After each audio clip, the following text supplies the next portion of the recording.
Hello and welcome to the Budget Knitter Podcast channel. My name is WSpargurKnits and today I am announcing the 2019 Sock Along. You guys have been requesting this for a while, I've been promising it for a while, and we are finally going to do it. So here we go. This is going to be amazing. It's going to teach you how to make your very first pair of socks, or if it's not your very first pair, maybe you'll learn some new techniques and tricks, or you'll just try a different style of knitting a sock that you haven't tried before. The great thing about sock knitting is there are so many different ways to create something beautiful that fits and that looks great on just about anybody. I'm going to show you through this sock along my favorite techniques, tricks, and methods of knitting socks, and these are what I am using on a regular basis when I knit any pair of socks for any size foot. So here's a pair that I've done recently. This is what I call my winter pair. And here's one on the sock blocker so you can see it all laid out. One of my favorite things about sock yarn is that you can find it in a variety of different styles, shapes, textures, and colors. Sock yarn is usually a wool and nylon blend, something that is sturdy but still going to be soft to wear. So, a little bit about my method for knitting socks. I cast on here at the toe, and then I do increases up until I reach my designated number of stitches.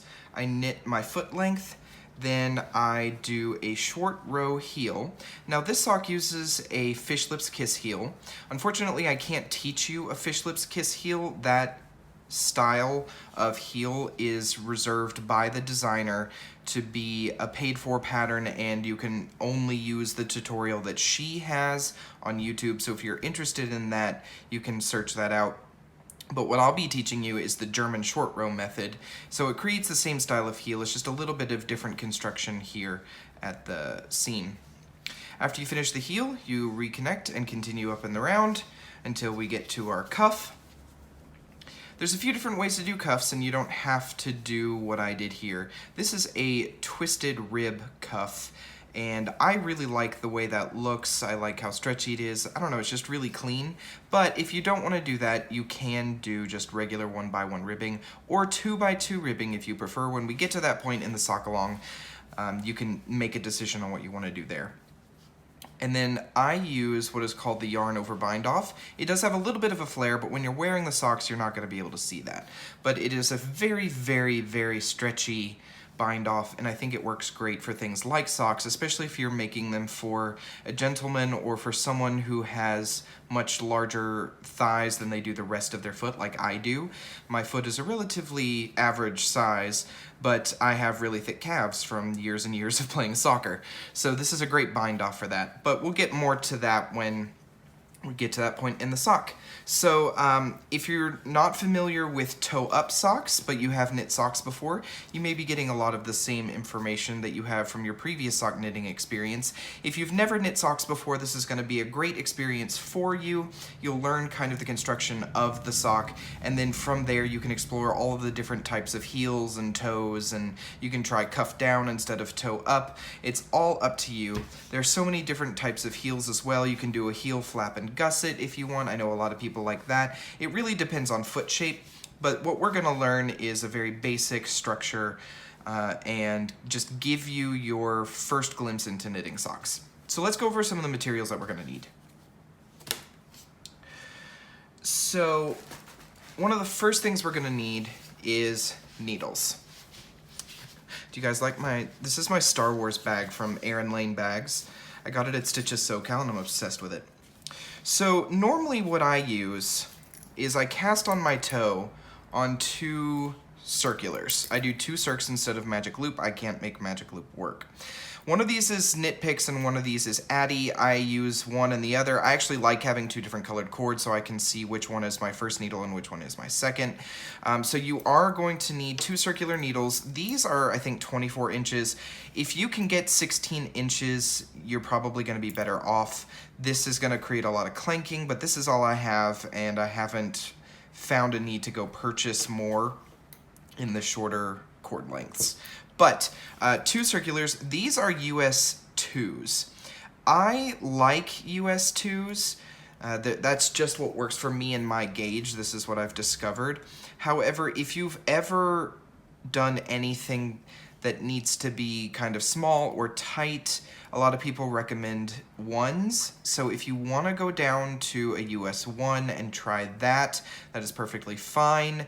I'm a tight knitter, so that's why I use US 2s, but if you're a looser knitter, you might want to try US 1s. Also, keep in mind that the idea with knitting socks is that if you are wearing the sock and you can feel the stitches on the bottom of your foot, it's too loose.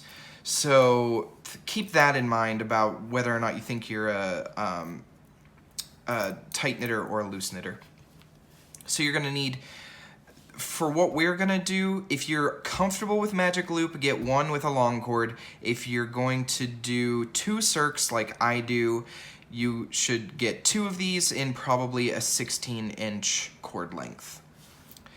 Now, what I normally do when knitting socks is I normally use a 9-inch circular after I have finished the toe. I'm trying to find which one is my 2. This is my 2. I usually move to a 9-inch circular because it's gonna prevent jogs. However, I know that not everybody loves a 9-inch circular. So I am actually going to challenge myself to knit this entire sock on 2 circular needles. It's going to be a fun challenge for me, I think but it's also going to keep kind of everybody on track, kind of doing the same techniques. However, if you want to move to a 9-inch circular, or you have one, or you've used one and you know you're okay using one, you can switch to one of these after we finish the toe and start knitting completely in the round without increases. That's when you can switch to the 9-inch circular. If you know that you're not gonna love this, I don't recommend it. If you wanna follow along and try this on double-pointed needles, you are more than welcome. I personally hate double-pointed needles. I think that there are way too many needles to have to keep track of, and I tend to drop them a lot. So that's why I'm not using them or teaching the double-pointed needle sock style. But keep that in mind, that if you really like double-pointed needles and you wanna try it, you can. I'm gonna tell you though that you cannot start the toe on 2 double-pointed needles. You are gonna still have to have 2 circulars to do that, just the style that we're gonna use. So grab a 9-inch circular if you want. If you don't worry about it. I'm gonna try not to use it. Oops, go back. All right. Another thing you're gonna need are some scissors. You're gonna need something to measure with, because we're gonna be measuring our feet. You're gonna need 1 stitch marker. I recommend a thin brass ring, because you're only gonna need 1 stitch marker. And the reason I recommend a single brass ring is it's thin and you're not gonna get as much of a jog when you knit across that marker. I know that when I knit with markers, I tend to always get a little bit of a looser stitch right where the marker is. So the thinner you can get your stitch marker, the better. If you want to use a strand of yarn to mark the beginning of your round, you can do that as well, because then you're not gonna get any jog at all. But you will need something to mark your beginning of round. And you're gonna need tapestry needles, darning needles, something to weave in your ends at the end of the sock. And then of course, you're gonna need yarn. I'm going to use a skein of Spargur Yarn Company's yarn in the Power Surge colorway, which is an 85-15 superwash merino nylon yarn. It's 100 grams and 437 yards. So this is my hand-dyed yarn, and if you have some, that's what we're gonna use. If you haven't gotten this, I'm actually currently out, but I have a great substitute for you.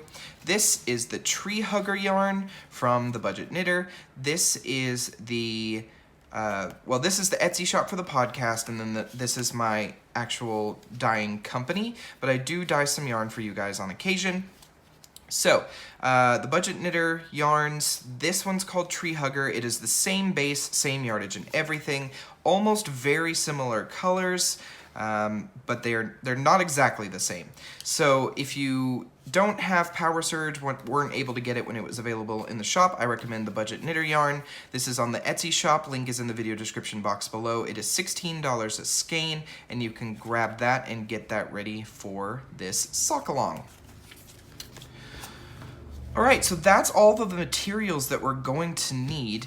If you don't have a set of sock blockers, you don't need them. Blocking a sock is not personally necessary. I like having sock blockers just so that I can see the sock, you know, when it's done. I like displaying them on occasion, but you do not need sock blockers. If you want sock blockers, these are the Knit Picks sock blockers that you can get. I got these on Amazon. I don't remember how much they were. It's been a while, but your local yarn store should have some, or you could probably find some amazing handcrafted ones on Etsy. I remember recently seeing one where here, the toe is removable and you can actually set it to the size of foot that you're knitting for. So I think that's a really cool option too.